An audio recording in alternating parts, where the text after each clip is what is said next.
What is this? I am leaving this house tonight. Leaving to where? With which money? With which money? With whose permission? You think life outside this house is waiting for you with open arms? At least outside, I will know I am alone for years. In this house, I have been alone for years. No, Amara. Tonight, everybody will hear the truth. What is this? Mama Grace asked. Nneka did not answer at first. She only looked at her mother with red eyes. Her lips were dry. Her hands were shaking, but her voice came out calm. I am leaving this house tonight. Mama Grace laughed once, but the laugh broke in her throat. Leaving to where? With which money? With whose permission? The bag was already by the door when Mama Grace entered the sitting room. It was a faded brown traveling bag with one broken zip and a small rope tied around the handle. Rain hit the zinc roof outside like stones thrown by angry hands. The whole house smelled of wet dust, fried onions, and fear. Nneka stood beside the bag with her slippers in one hand. Mama Grace stopped near the center table. Nneka bent down and picked up something from the floor. It was a cracked school medal with a blue ribbon. The medal had lost its shine. One side had a small dent, like somebody had stepped on it years ago. Mama Grace knew that medal. Nneka had won it when she was 11.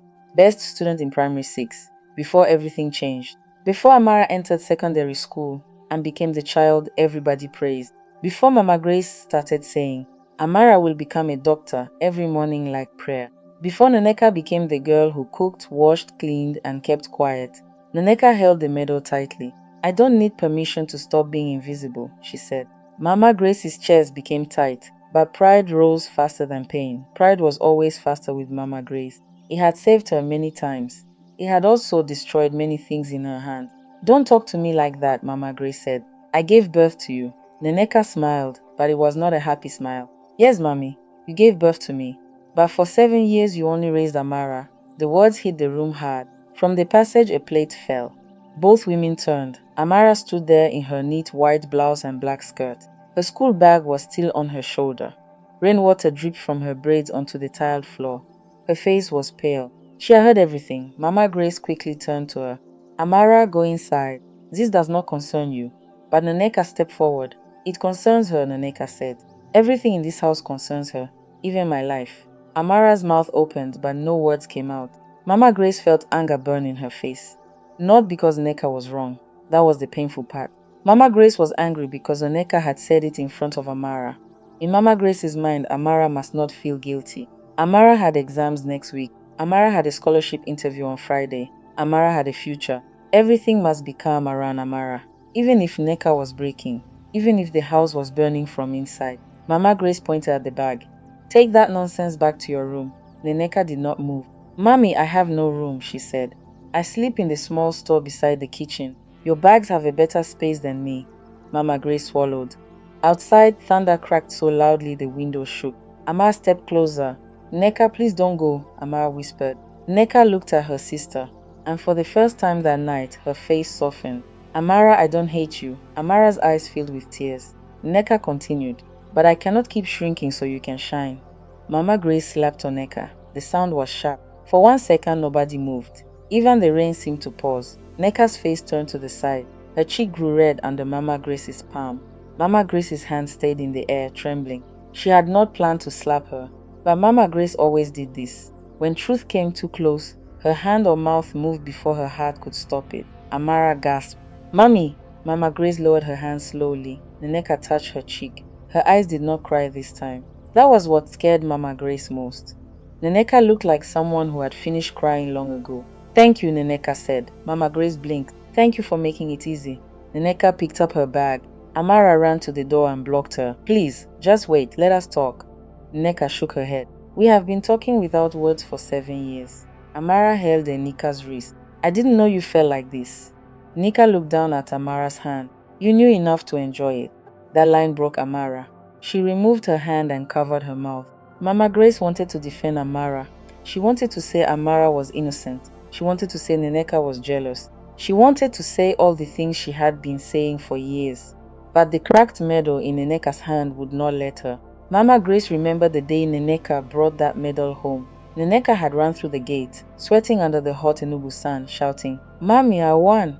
Mama Grace had lifted her and spun her around. That same night, Amara had fallen sick with fever. 3 days later, all attention moved to Amara. Then Amara became the fragile one. Then Amara became the special one. Then Nneka became useful. Useful children were dangerous because people forgot they were still children. Mama Grace pushed the thought away. No, not tonight. Tonight was about stopping disgrace. If you leave this house, Mama Grace said, don't come back. Amara cried harder. Mommy, don't say that. But Mama Grace's pride had already taken the driver's seat. She folded her arms. You think life outside is easy?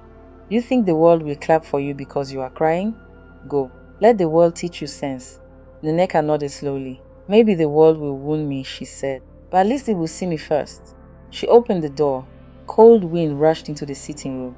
The rain blew in, touching Mama Grace's feet. The floor became wet. The air smelled of mud and petrol from the street outside. Then a horn sounded at the gate once, twice. Mama Grace frowned. Who is that? Nneka froze. Amara looked from Nneka to the door. A man's voice called from outside. Nneka, we have to go now. If your mother sees the letter first, everything will scatter. Mama Grace's blood turned cold. What letter? She asked. Nneka's hand tightened around the cracked metal. Amara stepped back. The horn sounded again. Mama Grace walked to Nneka slowly. What letter? She asked again, this time softer. Nneka looked at her mother with tears finally gathering in her eyes. The one I hid for 7 years, Nneka said. Then she opened her palm. Inside, folded under the cracked metal, was an old brown envelope with Mama Grace's name on it, and the handwriting on the front belonged to Mama Grace's dead husband. Mama Grace stared at the brown envelope like it was a snake on the floor. The rain kept falling outside. Water dripped from Nneka's hair onto her blouse. Amara stood near the passage, crying without sound. The house smelled of wet clothes, mud, and the pepper stew Mama Grace had left burning low in the kitchen. Mama Grace could not move. That handwriting, she knew it too well. The tall letter G, the small bend in the letter R, the way her husband used to write her name like he was touching her face. Grace. Her dead husband, Patrick, had been gone for 7 years, and now his letter was in Nneka's hand. Mama Grace's voice came out dry. Where did you get that? Nneka held the envelope close to her chest. From Daddy's old Bible. Mama Grace took one slow step forward. You search your father's things? Nneka laughed softly. It was a broken laugh. No, Mommy. I was looking for myself. That answer entered Mama Grace like cold water. Amara wiped her face with the back of her hand. Nneka, what is inside the letter? Nneka looked at Amara, then looked back at Mama Grace. You don't know? Nneka asked. Amara shook her head. Mama Grace turned sharply. Amara, go to your room. No, Amara said. Mama Grace's eyes widened. Amara never said no like that. Amara was the daughter who obeyed, the educated daughter, the clean daughter, the one teachers praised, the one neighbors used as an example. But tonight Amara's voice shook, and still she stood. I said I want to know, Amara said. If this thing is about me too, I want to hear it. Mama Grace felt the room closing in. The horn outside sounded again. The man at the gate shouted, Nneka, we are late. Mama Grace turned towards the door. Who is that man? Nneka answered fast. His name is Chidi. He is my boss. Boss, Mama Grace repeated. What work? Nneka swallowed. I work at his printing shop after morning chores. I have been saving money. Mama Grace felt insult rise in her mouth. You have been sneaking around? Nneka's eyes flashed. I have been surviving. The word silenced the room. Amara stepped closer to Nneka. You work since when? Since SS2, Nneka said. Amara covered her mouth. Mama Grace remembered the times Nneka said she was going to buy Gary, or going to fetch something from Auntie BC, or helping at church. Mama Grace had never asked too much. Nneka always returned with clean hands and tired eyes. Mama Grace had thought it was obedience. Now she wondered if it had been hunger. Nneka lifted the envelope. Daddy wrote this before he died, she said. He knew he was getting weak. He knew there was not enough money for both of us to continue school. Mama Grace's face hardened. Your father and I already decided. Amara had the better chance. Nneka nodded slowly. That is what you told yourself. Mama Grace's hand trembled. Careful, Nneka. Nneka stepped closer, even with the slap mark still red on her cheek. No, Mommy. You be careful. Because for 7 years, you used one story to bury me alive. The thunder rolled again. Somewhere in the kitchen, the pot hissed as stew touched fire. The smell of burnt tomato started spreading into the room. Amara whispered, Please open it. Mama Grace did not want to open it. She already felt that something in the letter would pull the ground from under her feet. And Mama Grace hated falling. She had fallen too many times after Patrick died. She had fallen when the rent was due. She had fallen when school fees came. She had fallen when neighbors smiled and asked why one daughter was still at home. So she had chosen one daughter to lift and used the other one as a ladder. Give it to me, Mama Grace said. Nneka held the envelope back. No, Mama Grace blinked. What? You will tear it. I am your mother. And I am not your dustbin. Amara cried out Nneka, but Nneka did not look sorry. Her hands shook, but her eyes stayed fixed. Mama Grace felt shame burn her neck. Her younger daughter had just spoken to her like a stranger. And the worst part was, Mama Grace could not say she did not earn it. Nneka opened the envelope herself. The paper inside was old and soft at the edges. It had been folded many times. She unfolded it slowly, and the sound of the paper was louder than the rain. Then Nneka read, My Grace, if this letter reaches you, it means I could not say everything with my mouth. Mama Grace closed her eyes. Patrick's voice came back, not like a ghost, like memory, low, tired kind. Nneka continued, I know school fees will be hard. I know Amara is sick often and you worry for her. But do not forget Nneka. That child is quiet but her mind is fire. She must go far. Promise me you will not bury one child to save another. Amara began to shake. Mama Grace opened her eyes. Nneka's voice broke but she kept reading. I kept a small savings for Nneka's JSS and SS school fees with Brother Felix. If anything happens to me, ask him for the money. Grace, this money is for Nneka. Not because I love Amara less, but because Nneka will not ask, even when she is dying inside. The room went silent. Mama Grace's mouth opened, but nothing came out. Brother Felix, Patrick's older brother, the man who came after the burial with a white envelope. Mama Grace remembered it. She remembered Brother Felix saying, Patrick left this to help the girls. She remembered holding the money with shaking hands. She remembered Amara lying on the mat with fever that same week. She remembered choosing. No, she had not stolen from Nneka. She had only used the money where the fire was hottest. That was what Mama Grace told herself, but Nneka was looking at her now, and Mama Grace knew. For 7 years, Nneka had known too. Amara stepped back as if somebody pushed her. My school fees? Amara whispered. Mama Grace turned to her. Amara, listen to me. Amara shook her head. My school fees came from Nneka's money. Mama Grace's voice cracked. You were sick. Your exams were close. I had no choice. Nneka gave a sad smile. You had a choice. You just didn't choose me. That line cut deeper than the slap. The horn outside sounded again, longer this time. Chidi shouted, Nneka, the bus leaves in 20 minutes. Mama Grace locked the bag. Bus? Where are you going? Nneka folded the letter with careful fingers and placed it under the cracked medal again. Lagos, Amara gasped. Mama Grace's heart dropped. Lagos? Tonight? With a man from a printing shop, Nneka shook her head. I got an apprenticeship, design and printing. Chidi's sister runs the place. They will give me a room for 3 months. Mama Grace stepped toward her. No, you are not going. Nneka lifted her chin. You don't get to lock the door after pushing me outside. Mama Grace's eyes filled with tears, but she forced them back. What will people say? Nneka stared at her. That your second daughter finally became visible. Amara suddenly moved. She ran to her school bag, opened it, and pulled out a small envelope. Her hands were shaking so badly that the envelope almost fell. I also have something, Amara said.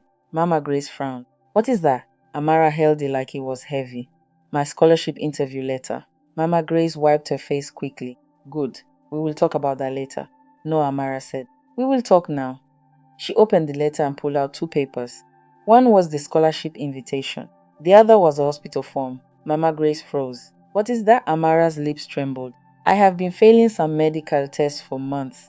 I didn't tell you because you already gave everything for me. Nneka turned fully toward her sister. What kind of tests? Amara looked at Mama Grace, and her eyes were full of fear. The doctor said I may need surgery soon. Mama Grace grabbed the chair beside her to steady herself. The burnt smell from the kitchen grew stronger. Amara whispered, and the surgery money is due before Friday. Friday. The same day as the scholarship interview. The same week Nneka was leaving. The same night, Patrick's letter came back from the dead. Mama Grace looked from Amara's hospital form to Nneka's cracked medal. For the first time in 7 years, she saw both daughters standing in front of her. Not one golden child and one useful child. 2 wounded girls, both waiting to see who their mother would choose. Then Nneka's phone rang. She looked at the screen and her face changed. Chidi's name was there.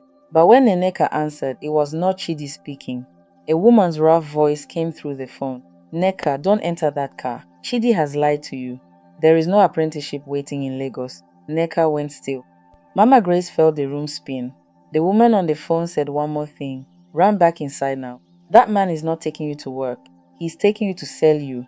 Nneka did not move. The phone stayed against her ear, but her fingers had gone stiff. The rain kept beating the roof. The horn outside sounded again, sharp and impatient, like a warning that had learned how to scream. Mama Grace stepped closer. Nneka, she whispered. Who is that woman? Nneka's lips moved, but no sound came out. Amara grabbed Nneka's arm. Put it on speaker. Nneka slowly touched the screen. The woman's voice filled the sitting room, rough and scared. My name is Sade. I used to work with Chidi. I saw your file. He told them you are desperate, no father, no support, easy to control. They are moving girls tonight, before police start checking the park tomorrow morning. Mama Grace felt her knees weaken. Jesus, Amara whispered. Nneka's eyes grew wide. No, he said his sister owns the printing shop. He showed me pictures. Said's voice shook.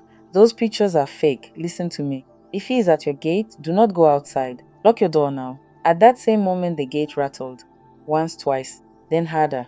Chidi shouted from outside, no longer pretending to be patient. Nneka, stop wasting time. Bring your bag.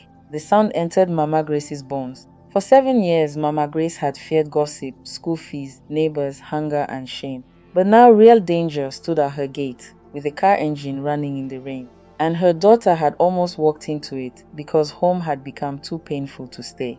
That truth almost broke Mama Grace in two. She took Nneka's hand. Nneka pulled back fast. Don't touch me. Mama Grace stopped. The words hurt, but she knew she had no right to complain. A mother could not push a child into the dark, and then cry when the child feared her hand. Mama Grace swallowed hard. Then listen to me without my hand, she said.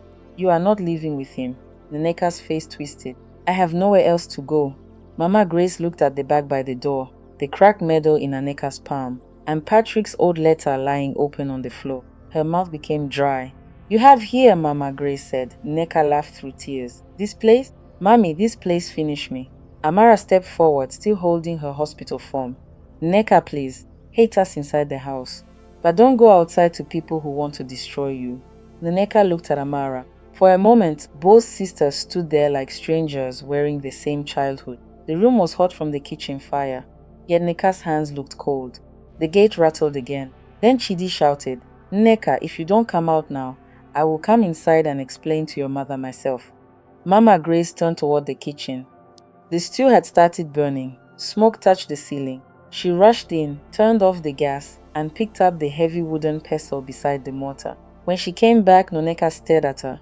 Mommy, what are you doing? Mama Grace held the pestle with both hands. For once, she said, I am standing in front of you, not behind your pain. That line silenced Nneka. Amara ran to the door and pushed the bolt across. The metal made a hard sound. Then she dragged the center table against the door with a loud scrape. Chidi hit the gate again. Open this gate, Mama Grace shouted back. Leave my compound.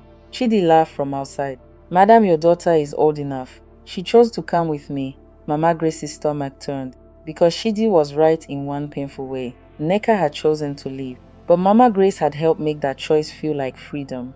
Nneka suddenly moved toward the door. Amara grabbed her. Where are you going? To tell him to leave. Mama Grace blocked her path. No. Nneka's face hardened. You don't command me anymore. Mama Grace lowered the pestle. Her voice became softer. I know, so I am begging. Nneka froze. Mama Grace had not begged Nneka in years. She had ordered her, corrected her, used her, and blamed her. But begging sat strangely in Mama Grace's mouth like bitter medicine. I am begging you, Mama Grace said. Don't open that door. Nneka's eyes filled again. You should have begged me to stay before danger came. Mama Grace nodded slowly. Yes. That one word was small, but it carried 7 years. Yes, Mama Grace should have seen her. Yes, Mama Grace should have asked why her eyes were always tired. Yes, Mama Grace should have wondered why a child stopped asking for school books. Yes, Mama Grace should have known that quiet pain could grow legs and walk out the door. Chidi's voice changed outside. Nneka, remember what you told me. You said your mother hates you. You said your sister stole your life. Come out or I will show them all your messages. Nneka gasped. Amara turned to her. Messages? Nneka looked ashamed. I told him things, she said. Angry things. Private things. Mama Grace clenched her jaw. Chidi shouted again. I will send everything to your mother's church group. Let them see what kind of daughter she raised. Nneka covered her ears. No. Mama Grace felt old fear rise again. church group, neighbors, disgrace. The same fear that had ruled her for years. For 1 second, Mama Grace almost thought, what will people say? Then she looked at Nneka's face. Her child was shaking like wet paper. And Mama Grace finally understood something. Shame had been living in this house like a landlord.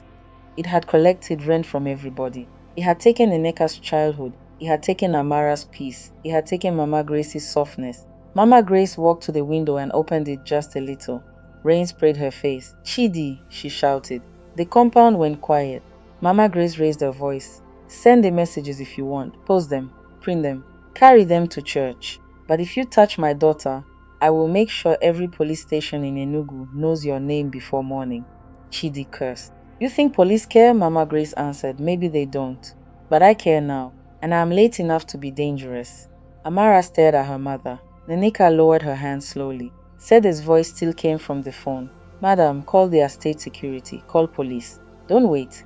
Amara grabbed Mama Grace's phone from the center table and dialed the security man at the junction. Her hand shook, but her voice was firm. "Uncle Musa, please come now. A man is at our gate threatening us." Mama Grace turned to Nneka. "Give me Chidi's full name." Nneka shook her head. "I only know Chidi, his number." Nneka gave it. Mama Grace wrote it on the back of Patrick's old envelope with a pen from the table. The blue ink bled slightly because the envelope was damp from rain. That envelope had carried a secret for 7 years. Now it carried evidence. Outside, Chidi must have heard movement near the street because his voice dropped. The car engine revved. Nneka ran to the window and peeped through the curtain. "He is leaving," she whispered. Mama Grace did not relax until she heard the tire splash through water and fade down the road. Only then did the room breathe again. Amara sat on the floor and started crying. Nneka stood near the window, holding the cracked medal so tightly it left a round mark in her palm. Mama Grace wanted to hold both daughters, but one thing was not enough anymore. She had to earn the right. A knock came at the gate 5 minutes later. This time it was Uncle Musa, the estate security man. He was a thin older man with a torchlight and a raincoat that smelled of rubber and old sweat. Mama Grace gave him Chidi's number, the phone call details, and the little she knew. Uncle Musa promised to alert the vigilante office and the police post before morning. When he left, the house became quiet, too quiet. The kind of quiet that comes after danger passes, but pain stays behind. Amara picked up her hospital form from the floor. Mama Grace saw it and remembered. Friday, surgery money, scholarship interview. The next fire was already waiting. Mama Grace sat on the sofa like her bones had turned to sand. "Nneka," she said. Nneka did not answer. Grace tried again. "I used your school money." Nneka's eyes closed. Amara looked down. Mama Grace continued, forcing every word out. "I told myself Amara needed it more. I told myself I would replace it. I told myself you were strong. But the truth is, I used your silence because it was easy." Nneka's chin trembled. Mama Grace looked at Amara. "And I used your sickness and your success to hide my fear. I made you carry a crown that was too heavy." Amara cried harder. "Mommy, I thought if I failed, you would stop loving me." Mama Grace covered her mouth. That sentence was another wound. Amara, the chosen one, had also been afraid. Not of being unseen, but of being seen only when she won. Mama Grace reached for Amara, but Amara did not move into her arms. She only sat there, hugging herself. Mama Grace nodded, accepting the distance. Then Nneka spoke. "I knew about the money when I was 13. Mama Grace looked at her. "How Brother Felix came one day when you were not home. He asked if my school was going well. I said yes because I thought you had paid. Then he said Daddy would be happy his savings helped me." Nneka wiped her face. "That was when I knew, but I didn't tell you." Mama Grace whispered. "Why?" Nneka looked at Amara. "Because Amara was always sick, and because I wanted to be good. I thought if I suffered quietly, one day you would notice and love me more." The words broke something in Mama Grace. She bent forward and cried. Not loudly, not like a woman looking for pity. She cried like someone finally seeing the body of a thing she had killed with her own hands. Nneka watched her. Amara watched too. Nobody rushed to comfort Mama Grace, and Mama Grace knew that was fair. After a while, Mama Grace stood. She walked to the cupboard and brought out a small red savings box. The paint was chipped. She placed it on the center table. "This is for Amara's surgery," Mama Grace said. "It is not enough." Amara shook her head. "Mommy." Mama Grace raised her hand gently. "Wait." Then Mama Grace removed the gold earrings from her ears. They were the last gift Patrick gave her before he died. She placed them beside the box. "I will sell these tomorrow." Nneka looked shocked. Mama Grace removed her wedding ring next. Amara gasped. No, Mommy. Mama Grace held the ring in her palm. It was warm from her finger. For 7 years I wore this ring and forgot what your father asked me to protect. Her voice shook. I cannot bring back Nneka's school years. I cannot pay for Amara's health with apology. But I can start by telling the truth, even if it makes me look small. Nneka stared at the ring. Then she slowly placed the cracked medal beside it. Mama Grace looked up. Nneka said, I don't want your ring. Mama Grace's face fell. Nneka continued, I want a receipt. Mama Grace blinked. A receipt? Yes, Nneka said. For everything. The money Daddy left. What you used, what you will repay. I want it written down. Not because I trust paper. Because I don't trust sweet crying. Amara looked at Nneka with surprise. Mama Grace nodded. That is fair. Nneka's voice became softer but not weak. And I want to go back to school. Mama Grace looked at her. Nneka swallowed. Not because you pity me. Because I deserve a chance. Mama Grace nodded again, tears falling. Yes. Amara slowly stood. I can defer the scholarship interview, she said. Mama Grace turned quickly. No, Amara looked at her mother with tired eyes. Mommy, listen. I don't even know if I want to become a doctor. The room went still. Mama Grace stared. Amara breathed shakily. I wanted it because you wanted it. Because when people called me future doctor, your face became proud. But I am tired. I am sick. I am scared. And I don't know who I am when I am not the daughter you show people. Nneka looked at her sister differently then. Not with anger, with understanding. Mama Grace felt the weight of it all. One daughter forced to disappear. One daughter forced to shine. Both trapped inside the same mother's fear. What do you want? Mama Grace asked Amara. Amara gave a small, sad laugh. I don't know yet. That answer would have made the old Mama Grace panic. But tonight, Mama Grace only nodded. Then we will not build your life on a lie anymore. Amara cried again. But this time she stepped into Mama Grace's arms. Mama Grace held her gently, not tightly.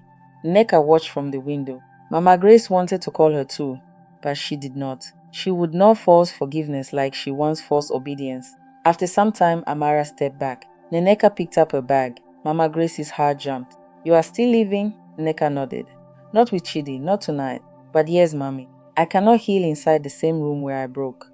Mama Grace's eyes filled again, but she did not argue. Where will you go?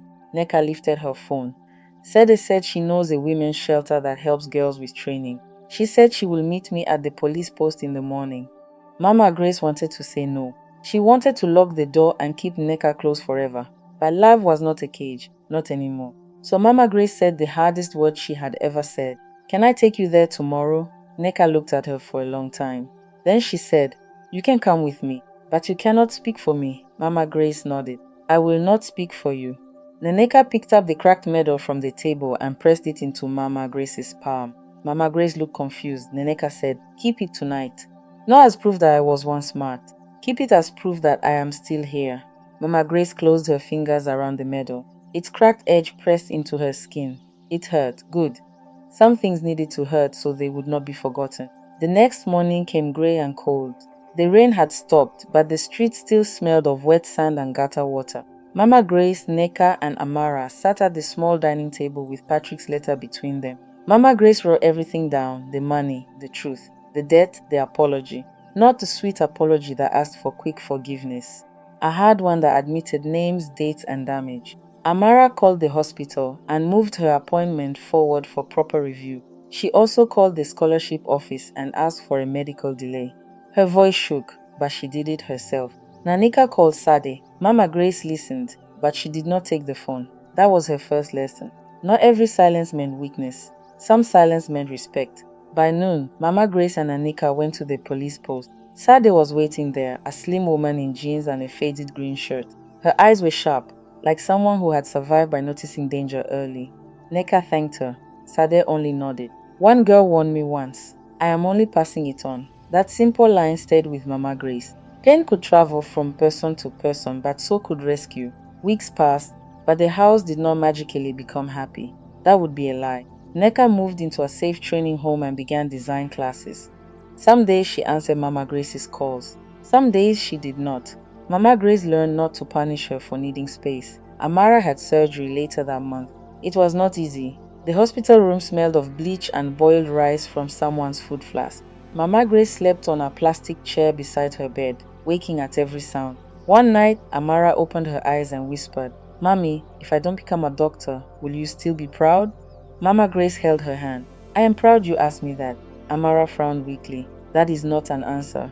Mama Grace smiled through tears. "Yes, I will still be proud." Amara closed her eyes, and for the first time, she slept without holding her school file. 3 months later, Nneka came home for Sunday lunch. She did not bring a big smile. She did not run into Mama Grace's arms. She entered slowly, wearing a simple yellow dress and carrying a folder of her design work. Her hair was cut shorter now. Her eyes looked older but lighter.